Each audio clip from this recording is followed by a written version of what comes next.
it's Julie Broad with Revenue.com, and today I'm answering a reader question, and a little bit different. This question is coming from Brian, who is a realtor, and Brian was asking how he can price some properties to attract real estate investors. He went on to explain that these particular properties are geared towards real estate investors, not home buyers, although it is residential, so I'm answering this question specific to homes, duplexes, triplexes, smaller residential investment properties. But my answer was almost not at all about price. My thinking is that if you want to attract real estate investors, there's kind of three key things you have to think about. First of all, who are you specifically trying to attract? Because the real estate investment category, real estate investor category, is very large. There are a lot of different kinds of real estate investors. Us, for example, we don't buy what somebody might consider a typical real estate investment property.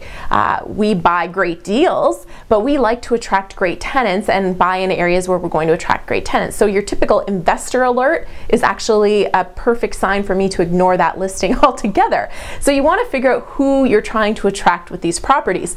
And the best way to do that is to get active in your local real estate market, for example, by attending a real estate investment club or finding a meet-up group where maybe they're playing some cash flow games or something where there's real estate investors. So you can chat with them and start to figure out who this kind of property would be perfect for.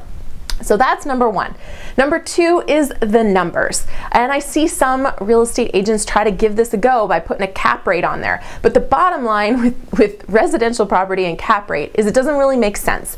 Nobody calculates cap rate the same. And on residential, most people don't understand how it's supposed to be calculated. So it's kind of a meaningless number. But what is meaningful is if you were to figure out what the rent would be, not rent, but what is it renting for right now, or what is likely that it would rent for? What are the monthly expenses? So anything that's coming out of the landlord's pocket on a monthly basis, average those out over the year and take your rent minus those expenses and then put that number there. And then you could also have a few financing scenarios and subtract out the financing to show what your positive cash flow would be. And if it's not positive, this is not a good investment for a real estate investor, okay?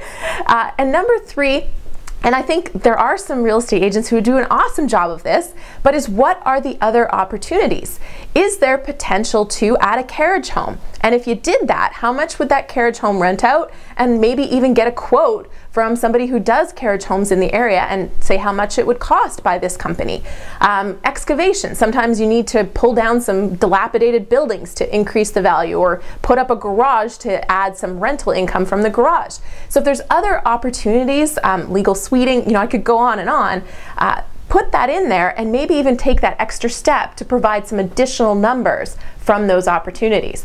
And that is how you will attract real estate investors to your property. So hopefully that helps you, whether you're a real estate investor selling your property or a realtor looking to attract real estate investors. Hopefully that helps you get a good sale from a great real estate investor in your area. I'll see you next time.